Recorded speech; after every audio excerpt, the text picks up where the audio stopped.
We are live now on the Conversations That Matter podcast. I'm your host, John Harris. Hope everyone's doing well out there. It's been a little while. Well, I guess I was on the American Churchman last night, but before that, it's been a little while. I took a little trip for, I guess it was 2 full days with travel, 4 days, right?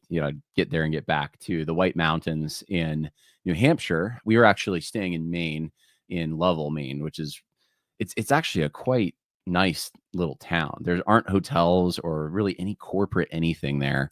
And that's one of the things I liked about it. It had that small town feel, that quaint New England feel. And my wife found this Airbnb cabin. And so we just stayed there for, I guess it would have been 3 nights and had a wonderful time just driving around, checking out little towns around there, going hiking. We went up, what do they call that? Mount Washington. I've been up there, actually hiked it a few years ago. Now it's like 10 years ago. I don't like to think about how long things are now, but it was a while ago now that I think about it. Okay, so it wasn't a few years, but I did hike it. This is the first time I actually drove up, and that's a bucket list thing, right? A lot of people, especially if you're on the East Coast, going up Mount Washington is a big deal. You get a little bumper sticker that says "My car went up Mount Washington," which I'm not going to put on my car, but I've driven in Alaska, I've driven in Colorado, I've driven in California. I don't know. It's not the biggest feat I've ever I've ever been through, I suppose. So, but it's still, for the Northeast, that's kind of a big deal. Anyway, I was away, and while I was away, I guess the world ended, or at least it was supposed to end. Some people said it was going to be World War III. And of course, I did not want missiles to be sent. When I heard, oh no, Trump's thinking of missiles, I think it went through all our minds. We're like, oh no, please don't do this. Don't escalate this, which was the concern. But I saw a number of folks in the limited time I had to check social media out saying, honestly, kind of crazy stuff, I thought, at least. I guess if we're going to have a nuclear war, maybe it's not that crazy, but I just thought this is a little bit panicky. Saying things like, I regret voting for Trump. Basically repenting of it. I should never have told any of you to vote for Trump, as if Kamala Harris would have been better. And Dave Smith was one. Candace Owens was one. Nick Fuentes. I not that I follow him, but of course, this is like go time for those guys, right? They're like, oh man, this is our opportunity. This is our narrative. Like, this is go time. And of course, it wasn't go time. And I'm actually very happy with the way things turned out compared to what could have happened. What could have happened, obviously, scared a lot of us. And so this prompted me. I thought, when I get back, I don't know if I'll cover this. I'm not sure. Like, it was still a little bit of an ongoing thing. But the more I thought about it, the more I thought, there's not a lot of great resources out there to explain and give a historical background to what actually led to all this. And you could spend a series of podcasts talking about all this, but I thought, I have some requests to talk about it. I'll do it, and I'll probably give you a perspective that you likely aren't hearing in other places as much. And that's because it's driven by a more historical long view.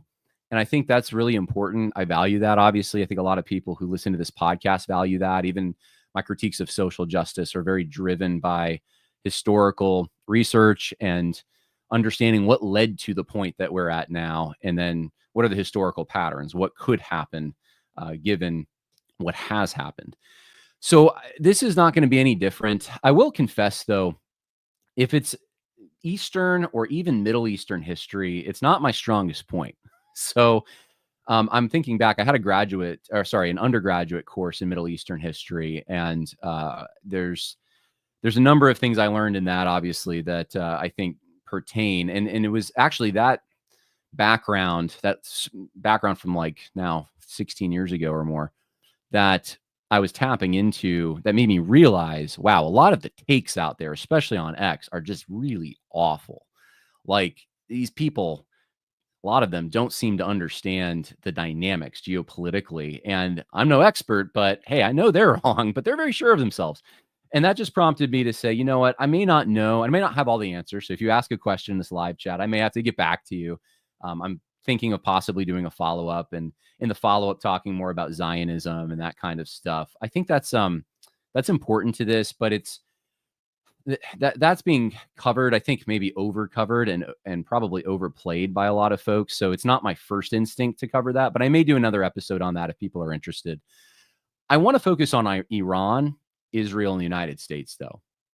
And geopolitically, what just happened? Why did that happen? Why did Trump feel compelled to throw some rockets over there? And Israel, of course, starting this off in a way. I mean, it really is one of those things where you get into parental disputes, right? Or arguments between kids, and the parent has to come in, and it's like, he hit me first. Oh, yeah, but he said this. Oh, yeah, but it's one of those things, right? You can't, yes, Israel did shoot some rockets that kicked this off, but there's a long history here. And that's what's important to understand. And that's what we're going to get into. And I don't represent all Christians here, but I am a Christian, and I am going to see things in hopefully a Christian way, meaning just war theory, meaning I am American first, meaning the Ordo Amaris means something to me. I care about my country, and I don't want us getting tangled up into wars that aren't ours or don't serve our interests, especially when we have a problem with our own border and our own debt and all kinds of other things. So that's going to play into this, obviously, as well. But I also have sympathy and compassion for both Iran and Israel and people in general. They're not just, I don't look at things just ideologically. I mean, there's real people in these places that are getting hurt. And I don't know what the casualty levels are now. I think they were estimated to be around 500 or 600 last I checked. That seems, I mean, I don't know. That's what I read, at least. So I haven't looked into that deeply, but 500 or 600 for the Iranian people. And then for Israel, I think it was, I don't know, 15, 20, something like that. But with Iran, especially, we probably aren't going to know for a little while, if ever, exactly how many. But these are people. These are real people. And this has real world ramifications. And that's why it does matter to an extent. At the same time, though, and I do need to say this before we get into all of it, I don't want, and I don't like the obsession with foreign conflicts and issues. And there definitely has been, and I think it's the right word, an obsession with Israel's conflicts, both coming from a neoconservative kind of hegemony that's been in place for 25 years at least in DC, and a very pro-Israel lobby there, but also a rising kind of Islamic sympathy coming from those who, and you see this on American University campus, obviously, from those who are pro-Palestinian, quote unquote. And really, I think what it is more than anything is an anti-Israel kind of zeitgeist. And now this is on both the post-liberal left and the post-liberal right. Not obviously every iteration of post-liberalism, but you definitely see these things taking shape and form. And maybe if we have some time, I'll explain why I think that's happening and what that actually is, because I think that's often misdiagnosed. But that does lend itself to a hyperfixation on these things as well. And I think if you're a Washington guy, you want a Washingtonian foreign policy, you want to, as much as possible, scale back foreign involvement, get back to an America first kind of agenda. Some people call this naive. It would take steps to do it. But if that's what you are interested in, which I would say I am someone who is interested in this kind of thing, to do it responsibly, knowing that it takes steps to do it, then there needs to be a focus on our problems that is much greater than a focus on the problems of other countries. And so I'm doing this as carefully as I possibly can, knowing, hey, we just launched some rockets. This affects us, so we do need to talk about it. But at the same time, realizing the goal now should be, okay, now we need to start the deportations, guys, right? That's what we're going to do, because we've temporarily, at the very least, staved off this issue. You might say we kicked the can down the road, but we've managed it. Haven't solved it, but we've managed it, which is probably the best you can hope for in this situation. Let's get some stuff done here. That's kind of my push here. But given all the takes I saw that so many of them were so egregious, I thought, you know what? Let's walk down Middle Eastern memory lane here. And history's interesting, right? No matter what, it's interesting. So let's just talk about it. That's my thing. So that's what we're going to do. And I will try to get to questions and comments as we go through the podcast as much as I can. But I have a slideshow prepared, the infamous slideshow. I also want to just make 2 announcements real quick, though, before we get into all of this. And one is we do have a men's retreat coming up, the Music and Masculinity retreat, musicandmasculinity.com. And this is going to fill up, I think, pretty quick. I'm telling you now, it's just you're going to want to sign up now. I'm just telling you that because I think that this will fill up. So if you want to check out more about it, go to musicandmasculinity.com. And also, I need to let you know, this is very important. The Church Reform Initiative is putting out the 3rd installment and the last installment in the saga of Summit Church, pastored by J.D. Greer, and Faith Baptist of Knightdale, North Carolina. This is incredible what has happened. We already have over about 260,000 views on YouTube alone of episode 1. Episode 2 has about almost 100,000 views, and then episode 3 is coming out tonight. This is powerful. You will be, if you watch all 3 of these, you will be almost in tears at the end. It has a happy ending. Not many of the stories that I talk about do. This one does, and I was very proud to be part of the team and really arranging this, helping doing the interviews and just being part of it. It has been a wonderful thing. And I really would love to see larger media outlets see this as important, because it is. This is actually, if you watch this documentary and then you read my article that I did for American Reformer, I had a shorter one at the Federalist. I do give you the template. I give you the formula used to sabotage these more conservative, or if you want, traditional churches, and conform them to a more modernistic, kind of progressive template. And this is something you can actually do something about. This is so many of the things I talk about. You're sitting there, you're like, well, I don't know what I can do. I'm just a person in the pew. This is something you can do something about. This when it comes to your church, if it hasn't already, you can actually see the signs and you can put a foot down and say no more before things really get going. So I would love to see broader coverage of this. It's probably one of the most important things I think I've done in my podcast career, if you want to call it that. And so if there are those of you who have connections, I don't know if you have media connections to podcasters who have large audiences, like Tucker Carlson's and even the Tim Pools of the world might be interested in this. I don't know. It's not just a Christian audience that would be interested, but I think that there's a lot of opportunity here for those who see it. And of course, when we launched the first few, it was right before this war. And so of course, all heads turned towards the war. But I think now that things are hopefully settling down, I would love to get a focus on this. And so if you have any of those connections, feel free to reach out to me on social media. And hey, wherever the Lord takes it, I'll be satisfied with that. It's his mission. So let's get into the topic for today. I already see that there are comments coming in. Hey, you're not black and white. That's right, Isaiah. I'm not black and white today. The camera works, and just please pray for me, because this computer was not working earlier today. I'm in the market for a new computer. I reset it and everything, but so let's try to get through this podcast. So just pray for that. But anyway, Ryan says, let's see, American hegemony. We didn't choose to be in the position we're in, but we're in it nevertheless. There's some truth to this. And there is a naive way of looking at foreign policy where it's like, without any steps, you can just pull back from everything. That's not true. You can't at least do that responsibly.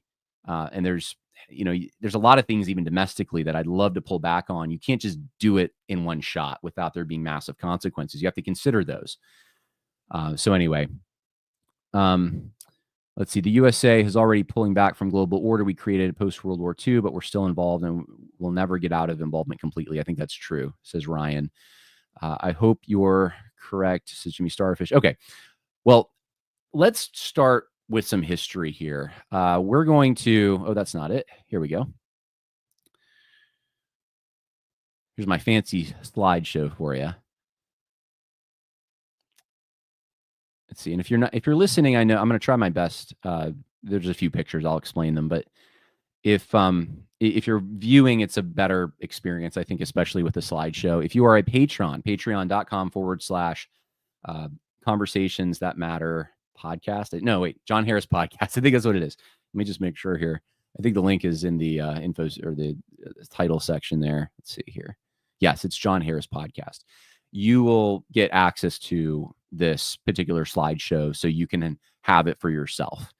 But this is what I prepared to service us as we talk about this. So I want to start really early. Let's start with ancient Iran. And it is pronounced Iran. And one of the first major figures, and this is still a figure revered by Iranians today, is Cyrus the Great. He founded the Achaemenid Empire, and he united Persian tribes and established a vast empire known for its administrative innovations and tolerance of local cultures. And we know about this as Christians because the Bible talks about this. Ezra chapter 1 talks about how the Lord stirred up the spirit of Cyrus, the king of Persia, and he set out a proclamation that the Lord, the God of heaven, has given to me all the kingdoms of the earth and has appointed me to build him a house in Jerusalem, which is in Judah. So there is an ancient tie actually between the Persians, modern Iranians, and the Israelis, modern Jews. And some of you, I realize some of you think, I don't know exactly where this started, but some people think, well, the modern Jews aren't really Jews and all this. And there's a theological argument for this. There's also a genetic argument for this. I'll just say this, and I could probably go into more detail if people want me to a little bit, but I will say this. If that's true, then Persians aren't Persians either, because Persians, as you will see, went through a lot of changes over the years, including religious changes, including changes in intermarrying with other cultures at times and that kind of thing. I think one of 3 Persians today or Iranians they have some trace of Turkish ancestry, actually. So are they not Persians? They think they are, right? And there is obviously a strong connection and cultural inheritance they have that they've had for years. It's not as strong as maybe Jewish people, but it is nonetheless there. The Persians today, Iranians would view themselves as Persians. And then so you have Darius, the first expands and organizes this empire. Ezra talks about Darius too, right? He issues a decree to do the same thing. He finds out what Cyrus said, and he says, hey, concerning the houses of God in Jerusalem, let the temple be rebuilt. And then you have Alexander the Great that comes in. Alexander the Great conquers Persia, he defeats Darius III, and he ends the rule of that particular house, and he ushers in the Hellenistic influence. Now, Daniel 11 talks about this, and as a mighty king will arise, he will rule with great authority and do as he pleases. But as soon as he is arisen, his kingdom will be broken up and parceled out toward the 4 points of the compass, because Alexander the Great's army was divided into 4 points. And this is one of the amazing things about biblical prophecy, is Daniel knew about this before it actually happened. And if you're watching, that's Darius I in a carving. In 250 BC to 224 AD, the Parthian Empire revives Persian identity by restoring Zoroastrianism. So during the Hellenistic period, Zoroastrianism starts to fade. You have Hellenistic influence, and then it comes back. So there's a rejuvenation of Zoroastrianism. This is also the time you had kings from the east coming, right? And they visit the Messiah. And some think that those are Zoroastrians, potentially. And they expel the Seleucid successors of Alexander, the Parthian Empire does. They resist Roman expansion, notably repelling Mark Antony's invasion circa 36 BC, and after his alliance with Jewish factions against Parthian interests. So there you have Jewish people siding with Mark Antony against the Parthians, and the Parthians win. These are Persians. So then we have a switch, though. We go from Zoroastrianism to Islam, right? So Zoroastrianism still has an impact. There actually are practicing Zoroastrians today in Iran, but it's no influence. It's a cultural relic, apparently. So 224 to 651, the Sasanian Empire rises with the Zoroastrian priest Kartir organizing the Zoroastrian Magi, formalizing religious authority. And this strengthens Persian culture. So there's this thing called Persian culture. But then 602 to 628, Khosrau II seeks alliances with the Byzantine Empire to counter nomadic invasions. So there's invaders coming in, and we need to have an alliance to protect from these people. But the invaders end up winning, because 636 to 651, Arab Muslim armies come in, led by generals like Khalid ibn al-Walid, and they defeat the Sasanian forces, ending Persian rule and introducing Islam. And though Persians resist cultural assimilation, there still is this infusion. And Islam becomes kind of the order of the day. And it looks like my slide is a little cut off, and I don't know why that it does that. So let me see if I can open up an alternative version here that I can look at so I can read for you everything I had here. But we have the Farsi emerging as a distinct language. Farsi is what they speak today in Iran, blending Persian and Islamic influences. And it fosters a unique cultural identity. So the identity that Persians or Iranians have today is a fusion. It's a fusion of Islam and the Persian culture that had been there before. And this means that they actually also have their own unique strain of Islam, which puts them at odds with the Saudis. They are they are Shiites, and the Saudis are Sunnis. And this is something that actually is an important point to make for the current situation that exists there and why we did what we did last week. Then you have the Seljuk Turks beginning their conquest of Persia in early 11th century with significant control established by 1037. So the Turkish Empire comes in. And you have Genghis Khan coming in later than that. And then you have a Turkish migration into Iran. So now they're blending so they have Hellenistic influence and they have Turkish influence. And there's basically Iran gets reduced, or Persia gets reduced to this nomadic empire during this time. And you have the white sheep Turkmen against the black sheep Turkmen. And so it's not this cohesive empire. It's more fractured. It's wanderers. It's sheep herders and this kind of thing. It's kind of a clannish setup. And then in 1501 rather. So we're talking the Middle Ages now. Ismail I founds the Safavid dynasty and declares Shiism the state religion. So now Shiism, the Islamic form that took root there, becomes the dominating force, distinguishing Iran from Sunni majority neighbors and embedding the 12th Shiism's belief in the return of the 12th Imam. So the return of the 12th Imam is this belief that there's a messianic figure coming, and this factors right into Iran's foreign policy today. And there's a spiritual and political kind of dimension where Iran needs to set up a favorable condition for the return of this 12th Imam.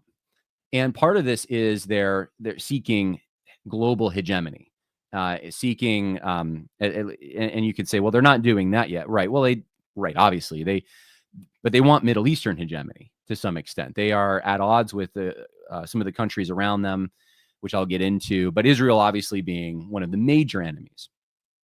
So this is this 12th Imam belief becomes pervasive. 1501 to 1736, the Safavid rule sees corruption with harem enticements undermining the Shahs. So the Shahs become corrupt in the harem. And there's drug use, and there's obviously sexual perversion and so forth.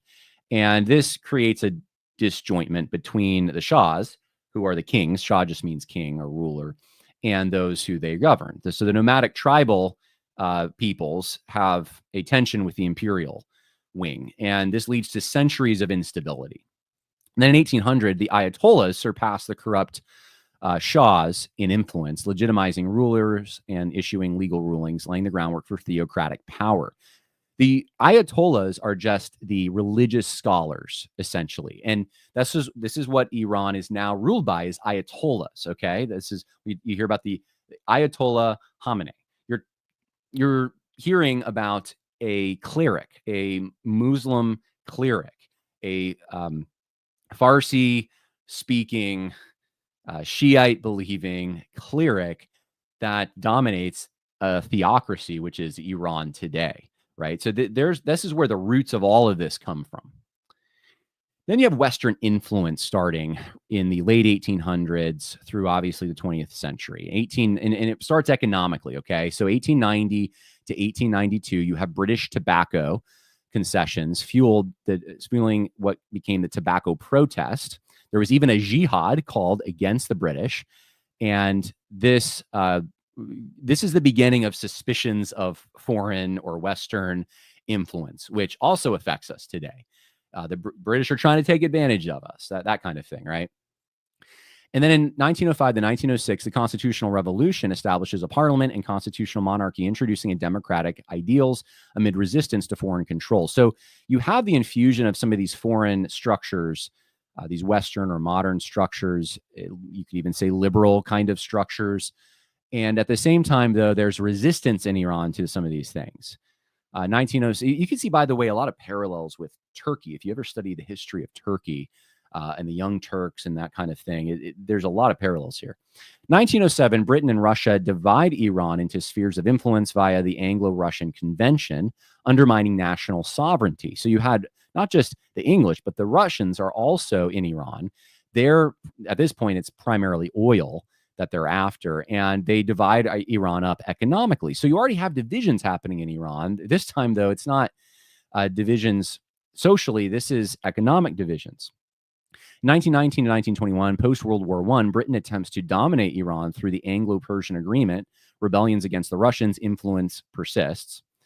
And then 1925, Reza Shah Pahlavi, inspired by Ataturk, who's the leader in Turkey, his secular reforms in Turkey, deposes the dynasty, enforcing secular laws, and suppresses tribal structures to modernize Iran. And so these factions have existed, by the way, going back as far as the beginning of Western influence. The same factions that exist in Iran today have a start back then. You have pro-Western, pro-modern forces, and you have those who want the 12th Imam, who want Islamic domination, Sharia law, all of that. That is where Iran is at today, and that's been a struggle for a while. And if you don't understand that, you will not understand why we did what we did. You won't understand our foreign policy. You have to understand there is an internal instability in Iran. Just like there's an internal instability, it's not as unstable perhaps, but there's an internal instability in Israel. Israel has religious Jews, and it has those who are very secular, forming a government together. And it's kind of held together by a mutual enemies list and mutual survival. But they are very at odds with each other. Iran has a similar issue with modern influence in Islam. Turkey does too. A lot of these countries do.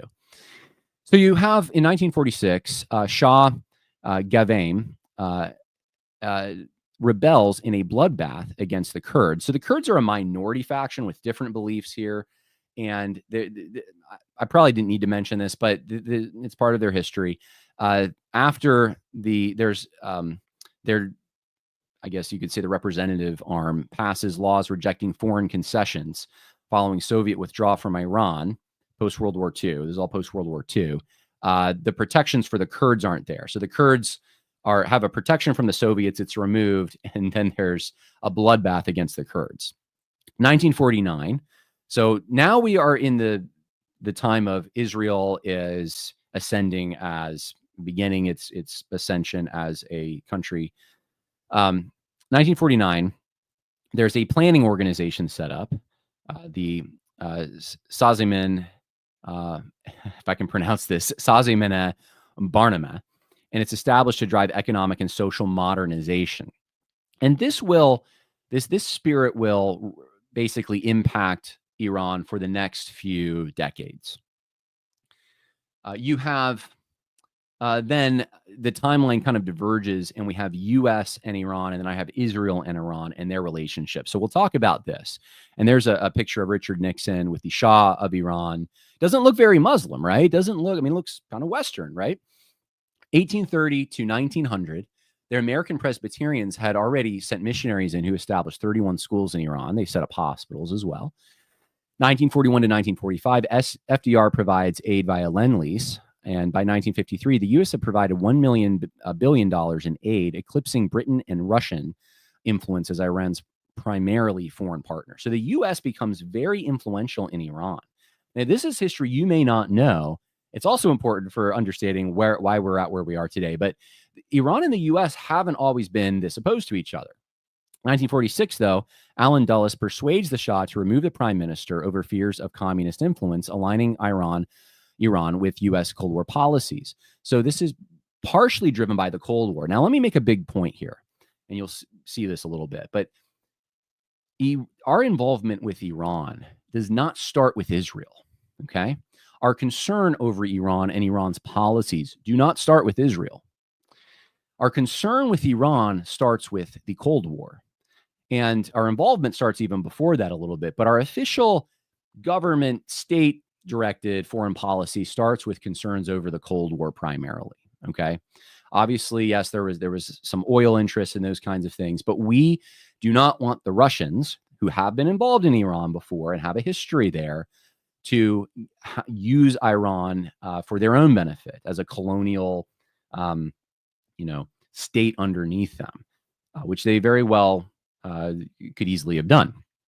So this, as Britain kind of exits the world stage, we fill that void during the Cold War to counter the Soviet Union. This is where we actually start to get tangled up. And like I said, if you want to go back, and I want to go back to a more humble foreign policy, you have to undo some of these wires. And it's a very difficult thing when you have a history now being involved in a country. So we get involved in Iran. And so the Shah visits the U.S., cementing anti-communist ties. By 1950, the U.S. relies heavily on Iranian oil and to fuel its post-war economy. And in 1953, this is a big thing here too. This is another big point I have to make. But in 1953, the CIA and MI6 orchestrate a coup to oust Prime Minister Mohammed, I think it's Mosaddegh, after his nationalization attempt of the Anglo-Iranian Iranian Oil Company, AIOC. This is the company that England had in Iran to manage its oil. So you have the prime minister, this is not the Shah, this is the prime minister in this sort of liberal republic form. He says, you know what, we're getting a bad raw deal from Great Britain. Let's nationalize this. Let's take the oil for ourselves. And the CIA and so the British and the Americans say, you know what, no. And we don't like that. Gary Sick notes that this coup abruptly and permanently ended Americans' political innocence with respect to Iran, and the Shah then becomes Iran. So what basically happens in all this is Iran develops, from this point forward, a severe mistrust of the United States with a certain class. It doesn't mean the United States influence ceases. It doesn't mean there's not still friendly cooperation with the Shah on some level, but there is a deep mistrust that's formed at this point. Now, some say this is overblown, and a lot of it is shrouded in some mystery, but it does seem we were involved in a political influence at the very least that now the Iranian people view as a coup, and they do not like the United States for this. And so I want to emphasize something here.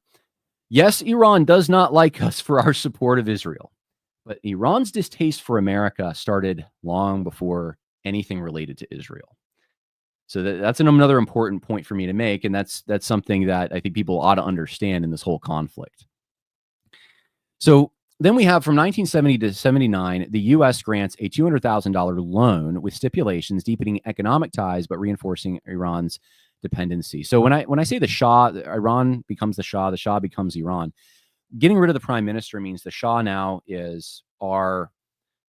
We have economic deals with the Shah. We have advisory roles with the Shah. We don't want the Shah going under communist influence. So we have a relationship with the Shah. We fund things in Iran. We tell the Shah that he needs to do what we want him to do if we're going to give him money and that kind of thing. Henry Kissinger was all over this. And the Shah becomes kind of the figurative head here for Iran. More than figurative. He's the actual head of Iran, the governmental head. But this doesn't mean all of Iran feels the way the Shah feels. But we have a generally decent relationship. Even during this time, the Shah had a nuclear program from 1970 to 79 that employed 500 people. His regime, human rights abuses. Let's see. During this period, there are human rights abuses. There's imprisonments. There's all these issues, but we don't really get involved in these things. Then what happens is the Iranian Revolution. This is a big event. This is something that has to be understood to understand what just happened. The Iranian Revolution is led by religious and populist forces. They overthrow the Shah. That's our lifeline. Remember, that's our connection. And the Revolutionary Guard forms at this point, and 5,000 officers are executed in purges, consolidating the Islamic Republic. The U.S. Embassy then has a hostage crisis that lasts 444 days. There's an interesting story here, by the way. Brian McClanahan did a podcast on this.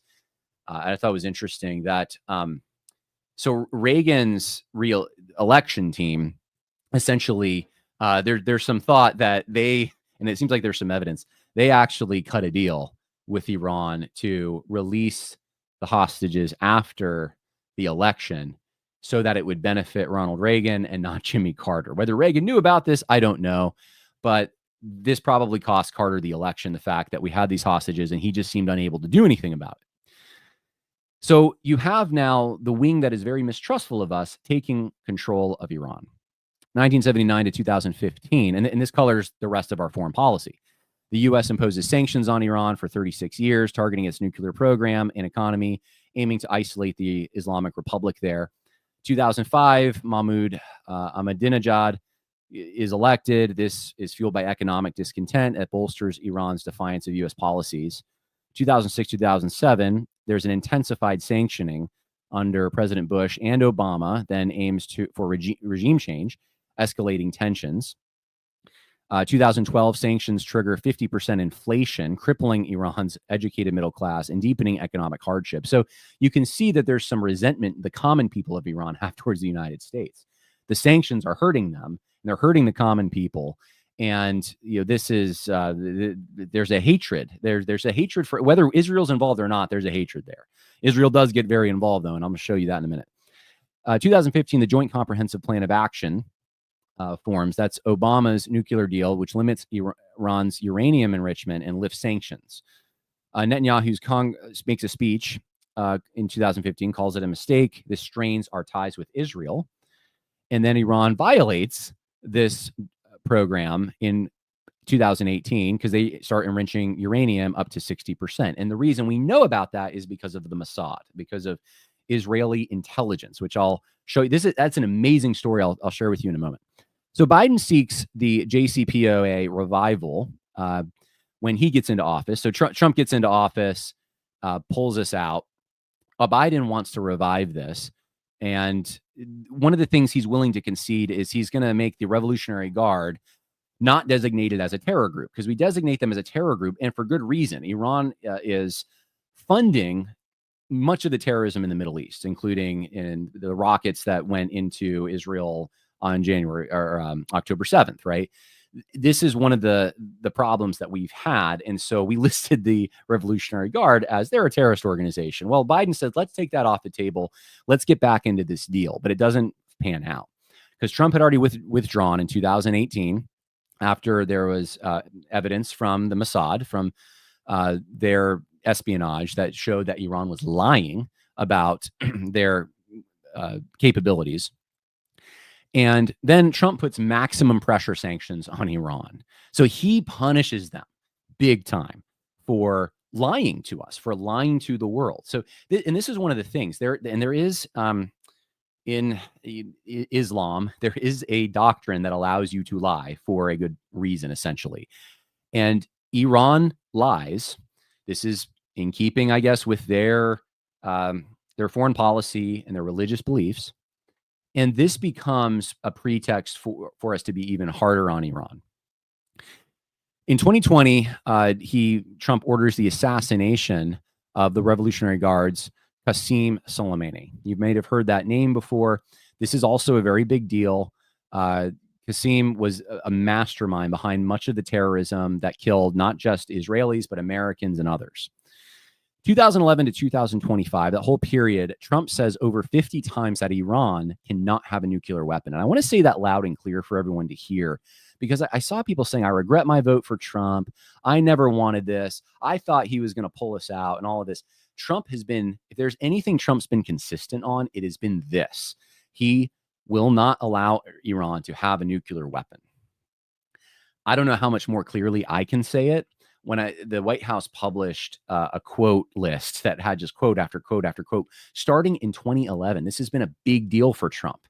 So don't tell me, if you're Candace Owens or whoever, don't tell me you didn't know, like Dave Smith, I'm regretting my vote for Trump. This isn't what I voted for. You did vote for it. Now, you voted for other things too that are good, but you did vote for it. And I think Trump's instincts are very good generally, even on foreign policy. I do think it's beyond what I'd like. He does see himself, I think, as the arch deal maker, which I think gives him a positivity. This is the art of the deal, right? He thinks he can go in there and he can talk people. He can work the boardroom into doing what he wants, because oftentimes he can. And he thinks he can do that with these feuds that go back centuries in the Middle East. And oftentimes you cannot. You cannot reach a final agreement. You can manage a problem, perhaps, and that's what I think he's managed to do. But you're not going to come up with the end-all arrangement, which he talks that way sometimes. Like, we've totally decimated their nuclear capabilities. It's the end for them.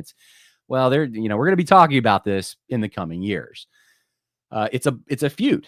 You're not going to just solve it overnight like this. But Trump has a lot of positivity about his abilities to do that kind of thing.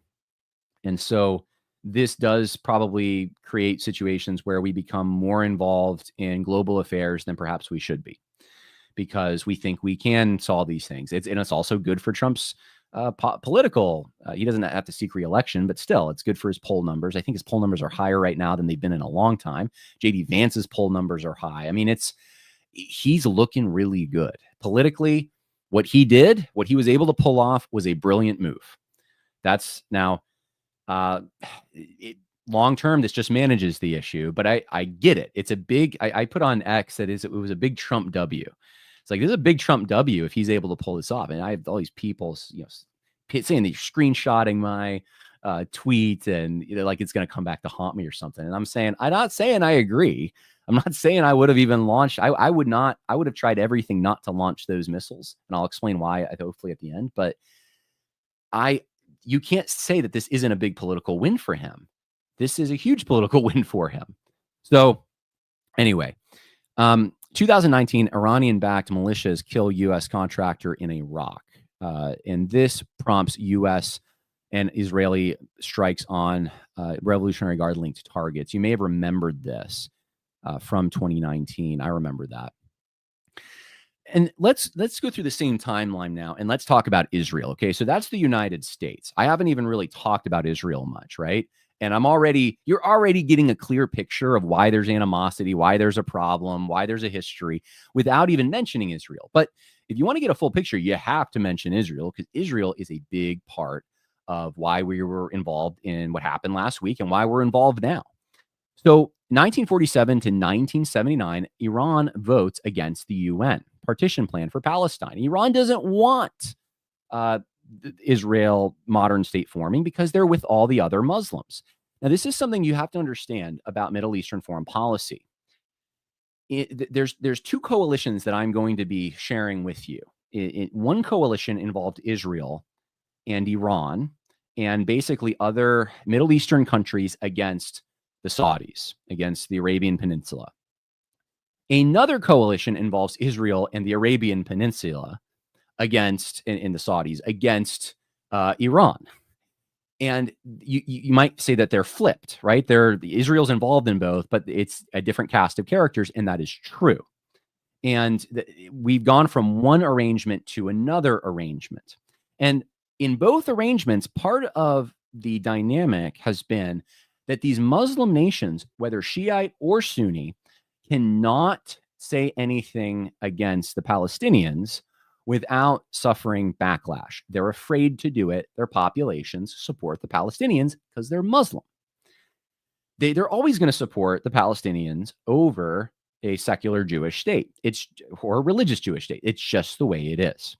So this is the dance they have to do. If they're negotiating with Israel, if they want an economic deal, if they want a military deal, they have to sometimes even in secret make the deals without it getting out, because it's going to look bad, because they always have to look like they're supporting the Palestinians. This is part of the dance of Middle Eastern geopolitics. So you're going to see this with Iran. So they vote. Let's see. So where did I put that? Did I lose it? I thought I just had it. Okay, so they vote against the partition plan in 1948. Iran, however, is the second Muslim majority country to recognize Israel. So how does that make sense, right? So after it happens, though, they recognize Israel. Yep, Israel, they're legitimate. Then in 1949, they vote against Israel's admission to the UN. So you look at that and you're like, how does that make any sense? That's how it makes sense. This is what I just explained. So they fit into Prime Minister David Ben-Gurion's alliance of the periphery and trade with one another, including oil and joint military projects like Project Flower, which was a joint project, if you can believe it, between Iran and Israel to build missiles. So they have joint military initiatives between them. And this alliance of the periphery is sort of a loose alliance that Israel has with nations that are against Saudi. Basically, I guess you could say Shiites versus Sunnis, right? Which is flipped now. 1979, though, the Islamic Revolution happens, and Iran adopts an anti-Israel stance, supports proxies, Hezbollah, Hamas, and they become the number one source of funding terrorism in that region. Israel decides not to pay Iran $250 million debt. That's a sore spot. And in 1980 to 1988, Israel supports Iran, though, despite all this happening, in the Iran-Iraq war with arms and advisors. That's an amazing thing. I think it was like 50 advisors Israel sent. They sold them missiles and guns and things so they can fight the Iraq. This is the constant geopolitical situation in the Middle East. It's this constant reworking of alliances to go after the threat that looks the most scary. In the 1990s, Israel then becomes alarmed, though, that Iran could really get a nuclear weapon. And Israel pursues, and this is sort of a potential thing because it's shrouded in some mystery, but the Samson option, which is Israel has nuclear weapons. They're not going to tell you how many. And if you attack them, they'll do a mutually assured destruction. So the threat needs to be present so people decide not to attack them. They have to be too dangerous to attack. And you have to understand that the population of Israel is what, not 10 million?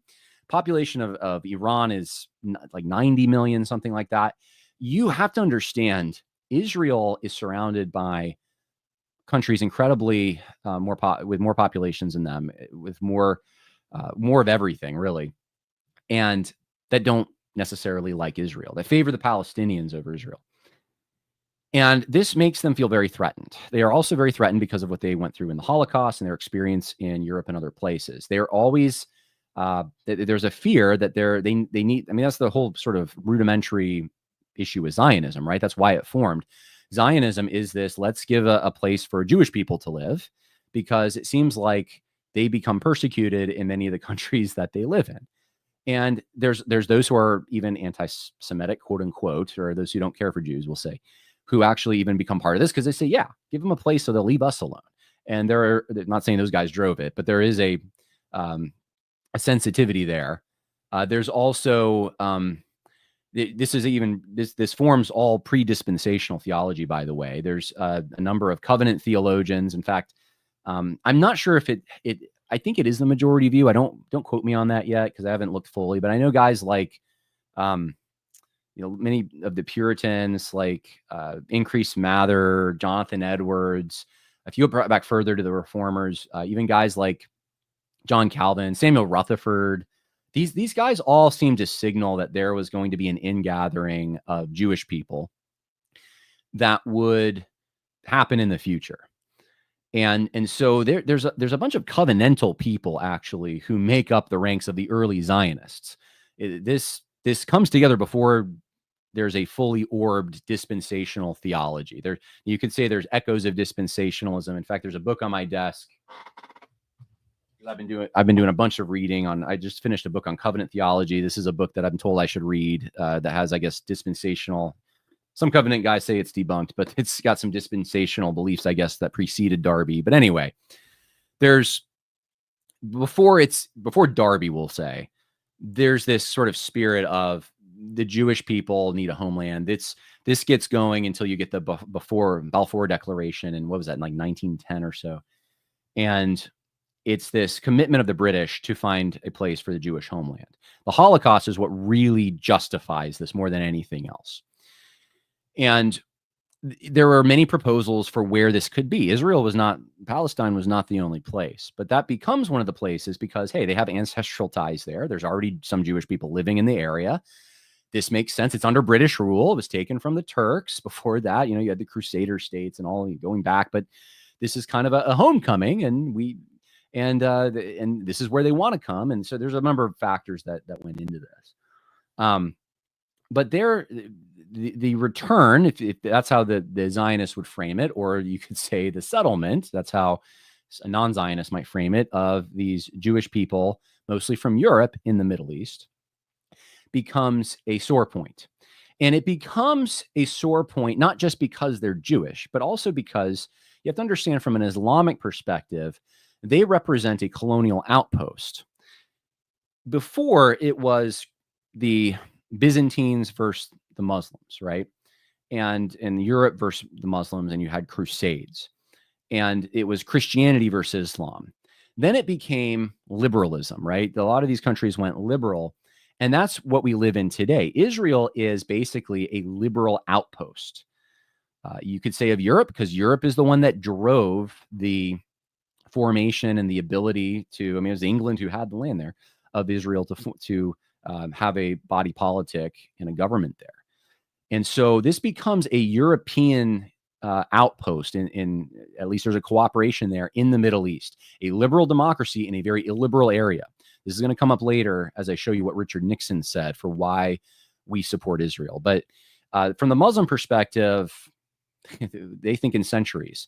They're still thinking back to, yeah, we're against the West, we're against the Christians, we're against the iteration of that now is this, it's Europe, it's Israel, but there's obviously also a special hatred for Jewish people that goes back even farther. So this is the complex matrix that we're living in. And this would all be there without any dispensational theology. Okay, people need to understand that. Maybe we'll do a podcast on that if that really becomes an issue people want to double down on. But dispensational theology does become a way to kind of justify American involvement for the simple reason that the land promises given to Abraham in the Abrahamic covenant. This is the Ted Cruz interview that he had with Tucker Carlson last week. Those land promises are interpreted in a dispensational framework as having a future fulfillment in a literal, physical Jewish state. Now, here's the thing. Here's the secret. This does not actually obligate the United States or any Christians to support the modern state of Israel. Even on a dispensational framework, it doesn't obligate anyone. But if you frame the modern state of Israel as, if you sell that as these guys, this is the modern coming in, the ingathering, and then you say, look at the way that they defeated their enemies in 1967, and then again in 1973 in a miraculous way. We weren't even really supportive of Israel in those early years, and they could go it alone and defeat their enemies. It was incredible. That it looks like miracles. It looks like God intervening. It looks, go watch some of the, I used to watch the History Channel, their dogfight series on some of the things the IDF Air Force would do with like 2 planes against, a bunch of MiGs. And you're like, there's no way the Israelis are going to win. And then they win. Stuff like that is crazy. And that has been really during the 1980s has been packaged and sold to American Christians, mostly of a dispensationalist persuasion, to get them to make the connection between, look, God's got a favor on Israel now. This is the ingathering that you've wanted. But there's nothing in dispensational framework that obligates you to necessarily support Israel with American foreign policy. So that's my framework for working through this. And I'm going to have, by the way, I'll just mention this. I am going to have a number of episodes next week on dispensationalism, on amillennialism, and on postmillennialism, and possibly an episode on the connection between some religious right Christians, Zionist Christians in the United States during the 80s, and Israeli, conservative Israeli forces wanting to create a stronger connection for security's sake. They want the United States on their side, and this is a point that they can use. to gain ascendance on the right. But that doesn't explain, obviously, why the Democratic Party has been so supportive of Israel too for many years. It's not, it's the liberal order. That's really the primary animating feature that has made us support Israel, and the Holocaust experience. Okay, so anyway, I figured I would just get that off my chest, and we'll keep going with the history here. So you have Israel having this alarm, though, that, hey, look, if Iran has a nuke, that's not good. These guys want the 12th Imam. They're not exactly our friends. They could use it on us. And if they have the, once a country gets the nuke, it's like game over. Like, look at North Korea, right? They got the nuke, and it's like, oh man, now we can't just it makes our options limited. It's dangerous. And so Israel wants to do everything they can to keep Iran from having a nuke. And we want to do everything we can to keep Iran from having a nuke, not just because of the threat to Israel, but also the threat to our own interests in the Middle East and more than that. I mean, we do, I think, legitimately think that the people who are running Iran now are theocratic radicals who would conform the whole world to their thinking if they had the opportunity. And so this is what's going on in the minds of people like Donald Trump. 2000s, Qasem Soleimani, who I just mentioned, was killed in 2019, but he had a ring of fire strategy to encircle Israel with proxies, Hezbollah, Hamas, the Houthis, and then build tunnels for attacks and fund cyber attacks on Israel infrastructure. 2018, there's in the archive, the Cohen archive heist. This is an incredible story, by the way. And there's some good books on it that I actually just read 2 books one on this situation. One of them, though, goes into this in detail, and it is like a James Bond. It deserves a movie called Target Tehran.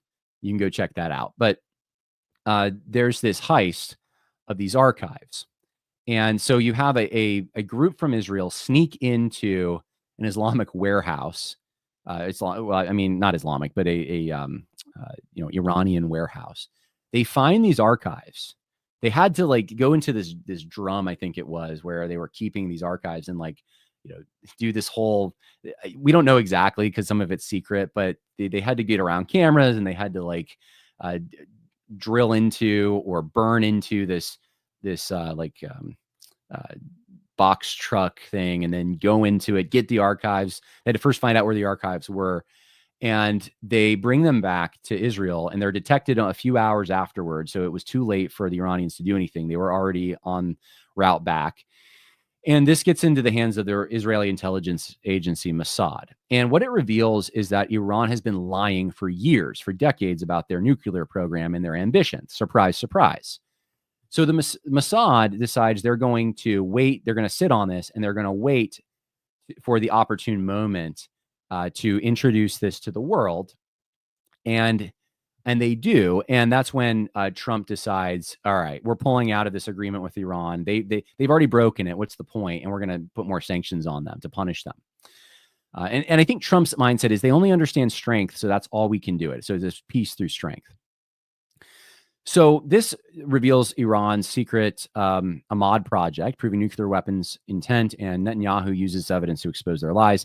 In 2020, we have the Abraham Accords. Now, I mentioned to you earlier David Ben-Gurion's alliance of the periphery. This is like the flip side of that. This is like an opposite alliance. This is the Abraham Accords are Trump's deal brokered with Israel, with the United Arab Emirates and Bahrain. And there were also non-public deals with the Saudis that Israel conducted. And these are all against Iran. So guess what? The Saudis don't want Iran. They don't like Iran. The United Arab Emirates doesn't like Iran. They're all afraid of Iran. And they're willing to side with the U.S. and Israel against Iran. That's what's happening right now. But especially the Saudis, have to be careful, because if they talk about this, then it might be perceived that they are not supportive of the Palestinians. That becomes kind of the issue here. 2020 to 2021, you have the Bennett Barnett campaign, where Mossad sponsors sabotage, destroys centrifuges, and assassinates scientists like Moshan Fakhrizadeh, if I can say it right. And He's like the Oppenheimer, I guess, scientist of Iran. And so this is the story of Israel and Iran with nuclear weapons. Mossad keeps spoiling the efforts of Iran to have a nuke. That's basically what keeps happening. So you might wonder why. I saw a bunch of guys on X being like, hey, why is it that it's like we're always told every 5 years? Sorry, I shouldn't do the dumb voice, right? That's like the dumb voice. And because it's a legitimate question, but so many people were saying this. I was like, guys, why is it that we're always 5 years away from a bomb with Iran? It's always like 5 years away. It never changes. And then it's like we're a year away potentially. We don't know, but it's close. We've been told this for 30 years. We're sick of it. Well, the reason that you've been told that for 30 years, there's two options here, right? One option is that the United States and Israel are just forming this. AIPAC is forming an alliance to lie to you, right? Or the other option is actually they have been close to nuclear weapons, as their own intelligence says, and Mossad keeps spoiling their efforts. They keep assassinating people. They keep doing espionage. And so Iran has been forced to go underground to these super secure areas that Israel rockets and so forth can't get to. And this is the situation that we were in last week, where Israel was like, we can't take them out this time. We need the US to have bunker busting bombs because we can't do it. That's I think, given all the evidence we have, that's probably the more accurate read. There's the more conspiratorial read, and I'm not saying conspiracies are always inaccurate, but there really isn't. There aren't sources for it as much as you could probably find embellishments and so forth of people who are too, afraid of Iran, saying that they're more dangerous than they are. But what we do know, let's focus on what we know. What we do know is, yes, they have been close many times, and they keep getting foiled. They keep getting setbacks. And that was part of the Bennett-Barnett campaign. 2021 to 2023, though, Iran bars the IAEA inspectors. So remember, we pulled out of that deal, but it doesn't mean the deal was ended. There were other countries involved, and Iran finally pulls out.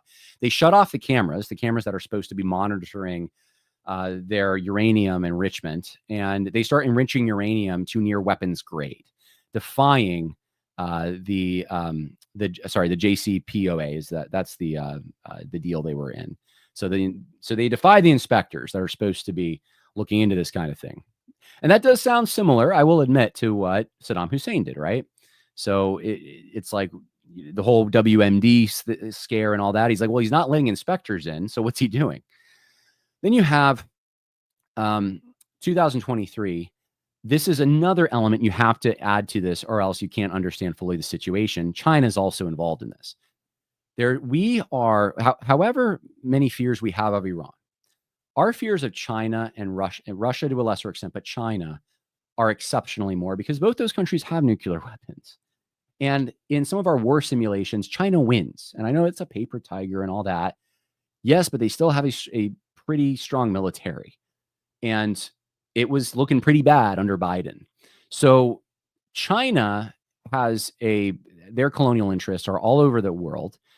And we don't want them, just like we didn't want the Russians in Iran, we don't want them forming these close ties either.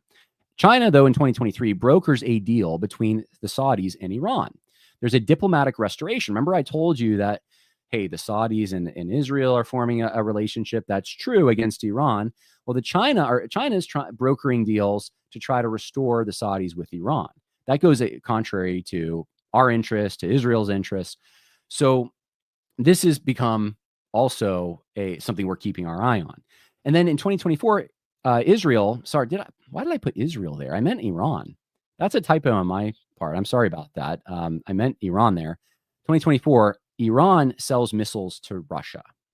So this was the fear of World War III, was if we have a country that's got a connection to Russia and China, and they see this as an opportunity, and we send missiles, is it going to spark a big war? Is Russia going to come in and say, you know what, we're going to back Iran up? Is China going to come in and say, you know what, we're going to back Iran up? And this is something we don't have all the information to. And this was something I was super afraid of, I shouldn't say super afraid, but this was something I was cautious of. And I think many of us were hesitant about. It's like, if is this going to create a pretext for backlash against us from these bigger countries? And I think maybe an invasion of Taiwan would do that. There's part of me that wants to like I still wouldn't have wanted to send those missiles. I would have tried anything I could to if something like that's gonna happen, Israel should do it. If we want to sell Israel weapons, okay, maybe we don't want them having certain technologies. I don't know, but figure out a way for Israel to do it if possible. That would just, those are my instincts. But Trump also has instincts, and even though I don't like the fact that he didn't go to Congress for support, even though I know that's like that's not even a thing anymore, I guess. I there's part of me that's like willing to give him the benefit of the doubt and just trust his instincts on it. Even though, yes, I would not have done it in his situation. And looking back, I still don't like it and wouldn't have done it. But I think I can understand what he might have been looking at and why he might have done it. And I'm going to show you more evidence for why he probably thought it was a good move in just a moment. So let's see. So we have in 2024, we have Israeli airstrikes target Natanz and other nuclear sites with U.S. supplied weapons in Iran. They kill Revolutionary Guard commanders, scientists. Iran retaliates with missiles. So that was just last year. And then I want to wrap some of this together for you. So why the strikes? Why did this happen last week? Well, let me give you the short-term answer here. The U.S. and Israel struck Iran's nuclear sites.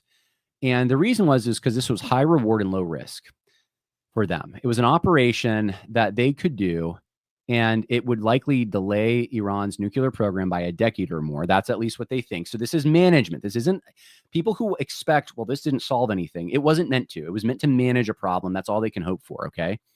So, and that's why I was saying it's a win for Trump, even though people are like, this isn't a final solution to this problem. And I'm like, I know it's not, but you tell me what the solution is.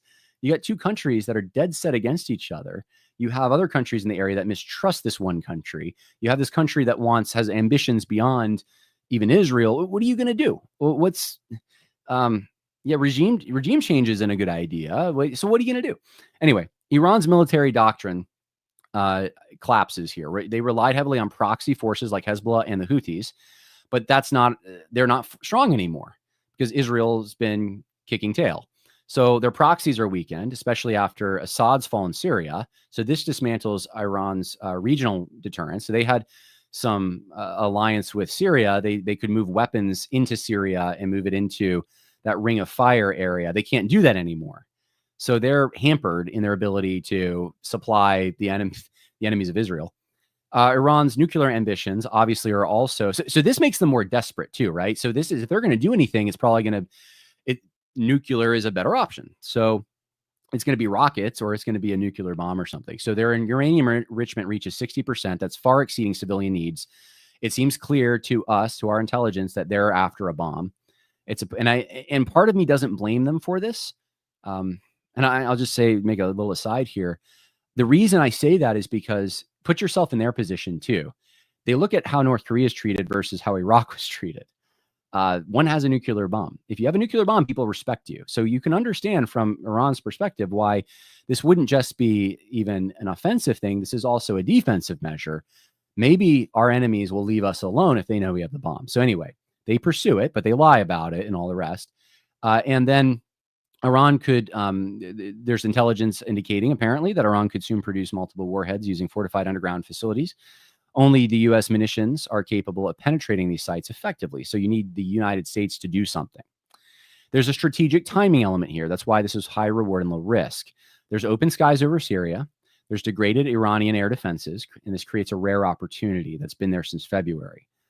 We could dismantle their proxy network further and reduce Iran's capabilities to respond. This is part of a broader U.S. strategic priority. Regime change isn't feasible or desirable, and we have to focus on China because they're the big strategic threat, and particularly regarding Taiwan. So we can't get too invested, but we can do this, and this would put Trump in a position. Think of the payoff, right? This is the high reward part of this. It puts Trump in a position where his poll numbers go up. He has more ability to do what he wants to do on the border. He has more ability to get all his other his domestic arrangements achieved. It gets him a stronger foreign policy position. It delays that issue so that he doesn't have to think about it, and he can focus on other foreign policy concerns, including the situation in Ukraine. There's so many wins in this. And it seems like Trump was able to pull it off, which is incredible to me. So that's the long term. Now, let me give you the short term. Or sorry, that's the short term. Let me give you the long term of all this. The long term is that here are some lessons to pull out. There are nuclear tensions there. And the reason is Iran's uranium enrichment and resistance to inspections stem from mistrust and historical defiance, viewing the United States as an imperialist power. Okay? That's what's going on here. There's like I said, I think there's a defensive element too here, but there's this tension is because there is a mistrust. Iran does not trust the United States. The United States does not trust Iran. That would be there whether Israel was there or not. But Israel, of course, that whole situation exacerbates it about 10 times. You have proxy wars. Support for Hezbollah or the Houthis in 2024 to 2025 reflect Shiite ideology and imperial ambitions framed as resistance to Israel and Saudi Arabia. So you got the quest for dominance in the Middle East and the using proxy wars to do it from Iran. So this is something that you've seen develop over time, and there's a religious reason for it. Then you also have economic unrest. Domestic protests and economic-driven defiance push Iran to escalate regionally to deflect internal criticism, mirroring historical patterns, meaning that Iran has always had an instability within it. In fact, I think in what was 2011 or something, there was some there was a revolution forming in Iran against the 1979 revolution. And I think it was called the Green Revolution. And we could have done something, but Obama didn't do it. We could have tried to help a regime change happen, but Obama didn't do it. And maybe he made the right decision. Maybe he didn't. My foreign policy instincts are no on those kinds of things. Try to untangle yourself from that. But this was a possibility at that time. And when Iran has a threat, though, that is shared by everyone because bombs are being dropped, it unites the country. So that's another factor here. So that's the long view of all of this. Now, there's so much more to be said, but I want to play, and before I get to questions, I want to play for you a clip. This is from Richard Nixon, and this later in his life, so this must be the 90s. And I want you to hear why Richard Nixon says the United States supports Israel. What's the reason behind it? Why does the United States do what they do here? This is what I've been saying. If you've listened to this podcast, I've been saying this for a long time. And I kind of was happy. It was vindicated to hear Richard Nixon say the same thing that I've been saying. So here it is. You make the observation in your book, and you say that you have said it many times when you were president of the United States, that no president is ever going to desert Israel, right? Correct. I put it more bluntly. I said, as I told congressional leaders during the 1973 Yom Kippur War, no American president will let Israel go down the tube. All right. Democrat or Republican, it's not an issue. That is stated fairly categorically, and yet in your book you make it clear at the same time that Israel really is not of any enormous strategic value to the United States anymore. That's correct. So why then would the United States continue to burden itself with huge loans, in some cases outright grants, to the Israelis, jeopardize possibly young American fighting men, when there is no strategic value involved, or little strategic Because the value? United States is concerned by more than strategic values. That's maybe a weakness, but it's the way we are. And there are moral issues involved here. We don't have an alliance with Israel, as you know. They're not an ally of the United States in the technical sense. But we have a bond to Israel that's much stronger. It's a moral commitment. A moral commitment because of what happened during the Holocaust, and a moral commitment because it is a democracy, the only democracy in that area. And under the circumstances, that is why American presidents and the American people in the future will support all out the survival of Israel if it's attacked. You've always been a very tough, pragmatic man. And I just wonder if you were the president of Israel and you heard Richard Nixon talking that way, or for that matter, heard any sitting American president talk that way, and say, but there's really no strategic value anymore, how much faith would you place in that kind of a moral commitment if push really came to shove? If I were the president of Israel, I put a great deal of faith in it because of the track record of the United States, and also because he would know that that is the way the American people are. There is no doubt whatever of our commitment to Israel. There you have it. That's, I couldn't have said it better myself. There's Richard Nixon saying one of the things that you've heard me say over the years. The reason that we support Israel, I'm saying we in an American diplomatic and governmental sense, is because of the liberal order. They're a democracy in the Middle East, and because of their experience that happened during the Holocaust. And that factored heavily into the justification for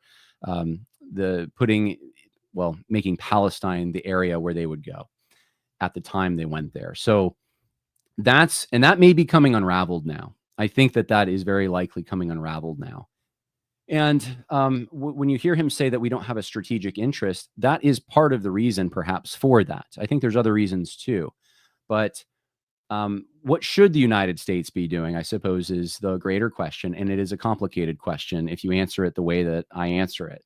I think the United States should be looking for ways where they can pull back from foreign involvement and put the resources that we have, which are limited, towards our own people and our own problems.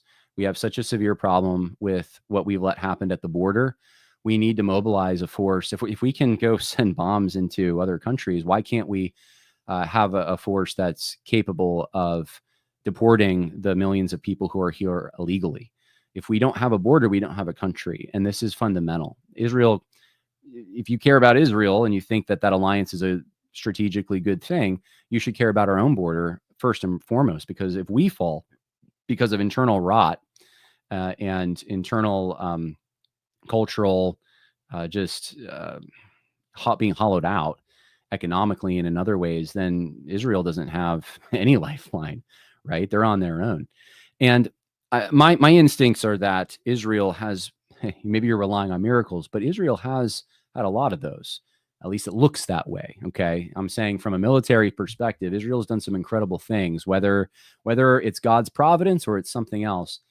My gut is that Israel can defend herself, and we should be looking to unchain ourselves from that arrangement. And one of the ways we can do that in a way that is mutually beneficial is by making Israel a trading partner. We don't need to send them all the aid we send them.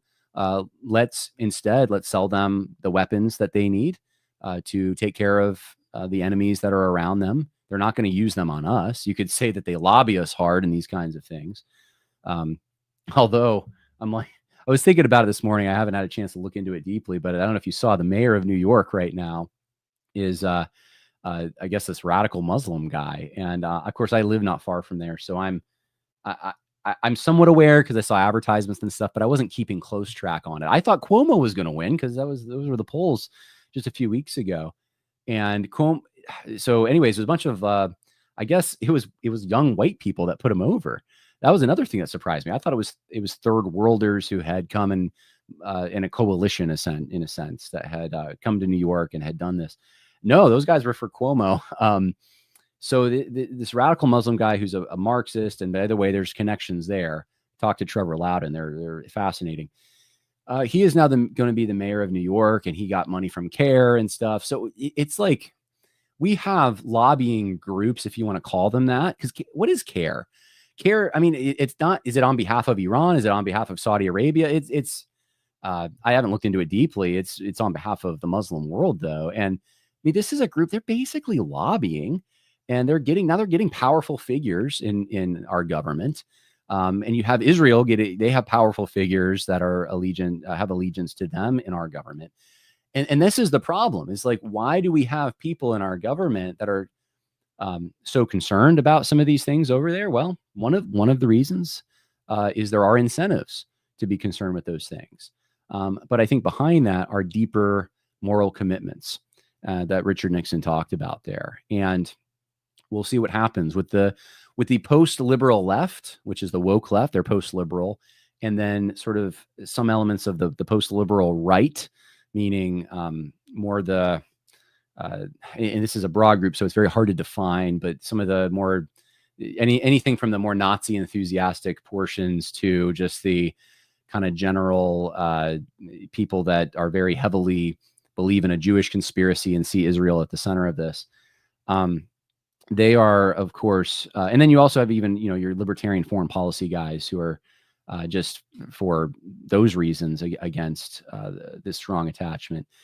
Those guys are gaining steam with their foreign policy in some respects. And so we may be looking at a different situation in the future. I don't know. I don't know where this is all going to go. Just because polling says one thing about young people now doesn't mean it's always going to say that either. Sometimes people think they want something, and then you start counting the cost of Iran having a nuke, and you start thinking, maybe I don't want that. So lots of things to balance, lots of things to discuss, but these are complex issues. And so I guess I'd cap it off by saying, yes, my solution is to try to disentangle this, but to have strong economic partnerships where we can. And I know even that I'm kind of squirrely about, but I don't know that you can go back to completely to the world before mass travel and interballistic missiles and some of the things that we have now. We have to be inspired by the principles of the past, and Washington's principles are certainly strong. And I would consider myself someone who doesn't want foreign entangling alliances, but we have to be America first about it. We can't entangle ourselves. That's the key. We can't entangle ourselves in these things. If these things work to our advantage as a country, then good. But if not, that we need to pull back. And so in the Middle East, I would be in favor of pulling back. We just give Israel money and then yank their chain when they're about to do something. And that even happened this time, right? They were about to send more bombs in there. And Trump, by the way, proved to everyone he's not a shill for Israel because he told them where it was at and they stopped. So this whole idea that Israel's controlled by Trump, oh my goodness, guys, it's more complicated than that. Try to think clearly on these things. Trump has his own agenda and he wants to be friendly with Israel, but he's going to put them in their place if they get out of line.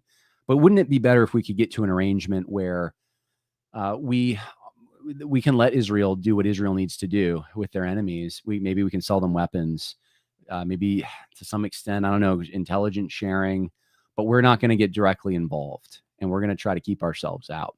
Those are my instincts. I could probably do some more thinking about it to come up with specific policies, but those are my druthers. And I think Trump shares a similar instinct, except for the fact that he does just seem to want to be the deal maker in these things. And that does make him have this more imperialistic posture sometimes. He wants to be America first, but he also wants to put his foot into these situations and talk like, he can work them like a boardroom. So, all right, I will take questions now and then we'll end the podcast. And hopefully that was enlightening and helpful for you. And hopefully that was, by the way, if you like this podcast, if this was helpful, and I'm hoping for some of you, this was beyond and more than many of the podcasts you've listened to on this subject. I hope you've learned more from this than most of the podcasts where I just see podcasts out there where people are just sitting around sharing their opinions, and their opinions are like 10 years old, or if not 10 months old sometimes on this. I hope this was helpful because you get the long view, and my goal is to give you the information so you can make a correct, informed decision. And some things are gray. They're not all black and white. I don't want you just going and jumping into an ideology because it sounds good on paper and it sells you a utopian scheme of some kind. That's not the real world. You got to deal in the real world, guys. That's my goal. So, all right, let's get to some questions here. Jesse Hughes says, I wish I had a class with Professor Ritchie while all this was going on. I had him on. I thought about having him on again. Maybe I will, to talk about all this because he's a military history guy and he's really good on these topics. If the ethnic Jews today are different from ethnic Jews of yesterday, how come that tiny population is still so statistically significant in our current world? No other nation approaches it. I hear you. I hear you on that. And having traditions that go back and having this strong in-group preference that does allow some proselytes to come in, but there's still a strong genetic connection. There's still strong traditional connections, and there's still even a strong religious connection that goes back. Even if you want to say, well, the temple was destroyed, so now it's a different kind of Judaism or something like that. Okay, it's Talmudic. That's what they'll say. It's Talmudic Judaism, and it's very different. okay, but it's an extension of what the Pharisees had without a temple, essentially. And there were times in Jewish history they didn't have a temple. So this is something that they still have kept many of the same festivals, the same practices. You have to say that today's Judaism does trace back. You at least have to say that, right? Obviously, the church being the Israel of God and the spiritual Israel. Yeah, do with that what you will. Let's see. The book of Revelation prophesied the rise of Islam in Revelation 9, 5th and 6th trumpets. I'm not convinced of that, but I understand people who go down that line. I actually was one of the few. I was the only one that I know of. I challenged John MacArthur in 2011. I was at a chapel at the Master's Seminary. I got up and I said, hey, because John MacArthur was on that kick, I said, show me this from Scripture. And it's really just looking at parallels of Islamic eschatology and then probably, I think, Sunni eschatology, and then looking at well, I don't know if it's Sunni or Shiite. I'm not sure. MacArthur read a book on it, and he was like, it's a flipped eschatology, therefore. And I was like, I'm careful of that, man. Is it the Catholic Church in a premillennial scheme? Is it the Muslims? Is it this or that? I'm careful. I don't want to go beyond what Scripture says, but it's fun to speculate about those things, and I get it. Pray for the Persian people. Yes, do pray for them. Keep up the great work, John. Thanks, Eugene. Appreciate that. Why isn't Jimmy Carter turning his back on the Shah for Khomeini in 1979 ever? I'm not sure I understand the question. I'm sorry, Martha. Carter, one of the worst presidents ever, and his Christianity was wishy-washy too. Yeah, I'm gonna admit something that will get me in trouble with everyone here, but I'm just gonna admit it. And I know, yeah, Tom Rush is like in my ear now saying, John, don't do this, because I know he don't like Jimmy Carter. There is this little soft spot I have for him. I'm going to admit, and I'm not saying I like his foreign policy. I don't know what it is. He had some like Southern agrarian instincts that just, I don't think he was like he wasn't like a dirty politician, I guess. And that's maybe as far as my admiration goes, but there's, on a personal level, I think I would have loved to hang out with him. Actually, when he passed, I started to get fascinated a little bit with his family, and I was just watching the funeral, and I was like, go to old videos of his brother.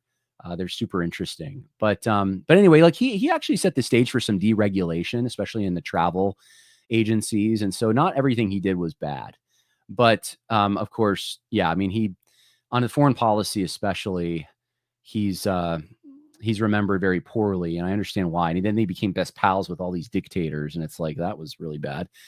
But you wonder whether or not the Reagan campaign team was undercutting him with Iran.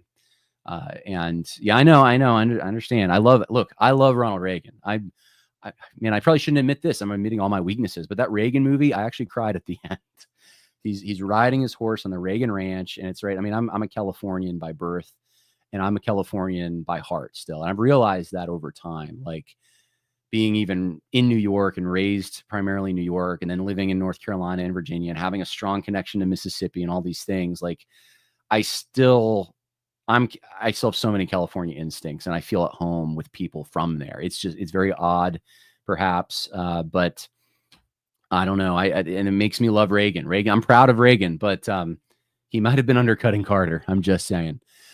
If that Tucker Cruise argument could have been easily cleared up, we have to look at the morality of everything. God isn't saying to just blindly support anything the Jews and their government does. And you got to understand, it's not just the Jews and their government. You got to make a separation between the Jews, whatever that is, right? I mean, that's a broad group. And then Israel. The state of Israel has, like I said, competing factions in it. It also has non-Jews in it.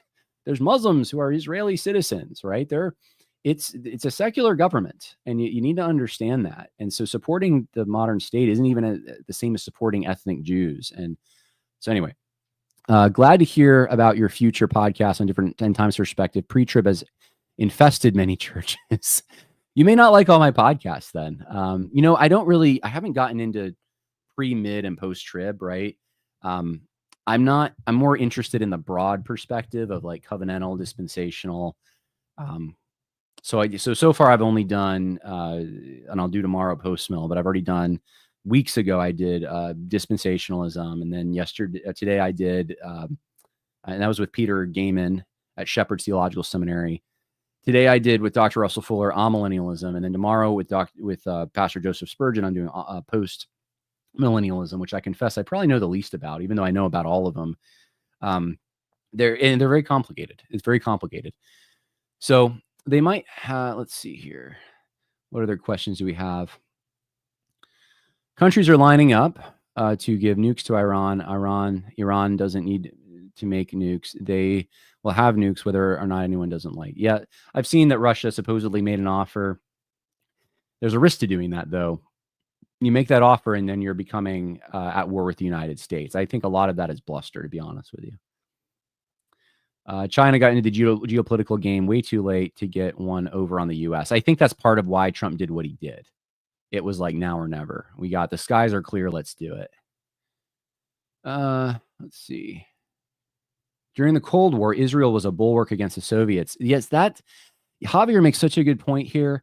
You got to understand that connection we had with Israel was partially formed in Cold War era arrangements. And people, if you don't understand what the Cold War was like and how scary that was for people, the fear of Iran getting a nuke isn't going to make sense to you. Have you looked into the USS Liberty? Yes, it was years ago. I did. I don't know if I think I did a paper on it actually, but that was like 2008 or 7. I did not take at the time I did it, and I would have to revisit the issue. Okay. At the time I did it though, I remember the conclusion I had after looking at all the evidence. Because there's two primary stories, right? One is that this was a mistake. This was an accident. The other is that Israel just shot one of our boats in order to somehow pull us into war and that kind of thing. And that's I would say that's the prevailing view now online. Is I remember thinking that the first view made more sense, but that was a long time ago. I looked into it, and I'm probably a better historian on handling sources now, so maybe I'll revisit it. But to me, speaking of the Navy, something I did not mention, I don't know if you know this. Let me see if I can pull a Joe Rogan here in real time and look it up for you. One of the largest naval battles was between the United States and Iran. And let's see if I can pull it up. It's Operation Praying Mantis. I should have mentioned this. Why didn't I? I'll add it to the notes if you're a patron so you can see it. And it's I think is it Operation Praying Mantis? Is that one of, let's see. I'm seeing if I can. Okay, so April 1988, attack by the United States on Iranian naval targets in the Persian Gulf. So this was an oil war. I should have mentioned this, honestly, and my bad for not doing it. Let's see if I can bring this up for all of you to see. Okay, here it is. So we actually, in 1988, we attacked Iran in the Persian Gulf in retaliation for the mining of U.S. warship, a U.S. warship 4 days earlier. And this is a fascinating story too. You could check, that's the Wikipedia page, but you could check out that whole story. And we decimated half the Iranian Navy. So if you want to know why there's bad blood between the United States and Iran, it's not just Israel. We kind of decimated half their Navy in 1988. So there you go. Kim Murphy says, yesterday was a Democrat primary won by a Democrat socialist. We talked about that. Yeah. All right. Well, I'm just realizing the time. I got to go. I am going to be late if I don't get off the podcast now. I'm leading Bible study tonight on the book of James. You can pray for me. God bless. More coming. Bye now.